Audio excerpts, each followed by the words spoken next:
তাহলে সন্দীপ রেড্ডি ভাঙা জুটি বাঁধতে চলেছে রেবেল স্টার প্রভাসের সঙ্গে। ছবির নাম স্পিড এবং এই ছবিটি প্রায় 300 কোটি বাজেটে তৈরি হবে। এখানে প্রভাস এক অনেস্ট পুলিশ অফিসারের রোল প্লে করবেন। যেহেতু এটি সন্দীপ রেড্ডি ভাঙা ডিরেক্ট করছেন, তাই ভায়োলেন্সের মাত্রা ছাড়াবে তা কনফার্ম। এই ছবির মেকার্সরা আশাবাদী ছবিটি রিলিজের প্রথম দিনই 150 কোটি রুপি কালেকশন করবে ওয়ার্ল্ড ওয়াইড। কিছু মিডিয়া রিপোর্ট ও সোশ্যাল সোর্স থেকে জানা গেছে ডিসেম্বরের মধ্যে প্রায় 60% শ্যুট কমপ্লিট হবে ছবিটি।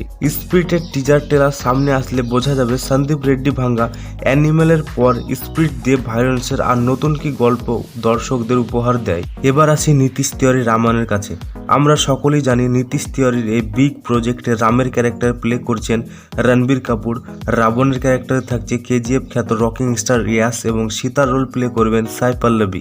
এছাড়া যে নিউজটি সবাইকে চমকে দিয়েছে সেটা হলো অস্কার উইনার এআর রহমান ও হাসান জামির এই ছবির মিউজিক ডিরেক্টর হিসেবে যোগদান করছেন। একটি ছবি হিট হওয়ার পিছনে সেই ছবির মিউজিক যথেষ্ট গুরুত্ব রাখে নীতিশ তিওয়ারি, তাই তার এই প্রজেক্টে কোনো কমতি রাখছেন না। অলরেডি এই রামায়ণের ট্রায়োলজির প্রথম পার্টের শ্যুট শুরু হয়ে গেছে। সম্ভবত 17 এপ্রিল 2024 রাম নবমীর দিন এই ছবির অফিসিয়ালি অ্যানাউন্সমেন্ট ঘোষণা করা হবে। তাহলে বহু প্রতীক্ষার পর মুক্তি পেল আলু অর্জুনের পুষ্পা 2 এর টিজার। 1 মিনিট 8 সেকেন্ডের এই টিজারে আলু অর্জুনের এক নতুন অবতারের সাথে দর্শকদের পরিচয় করানো হয়েছে। কানে দুল শাড়ি পরে নতুন চমকে হাজির পুষ্পা।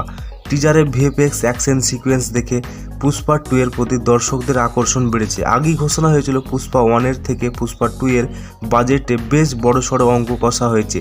টিজারে তা বোঝা যাচ্ছে। আর আলু অর্জুনের পা দিয়ে শাড়ি তোলার স্টাইল জাস্ট ফাটাফাটি। এই তো ছিল টিজার। তাহলে দেখা যাক সামনের ট্রেলার কেমন আসে।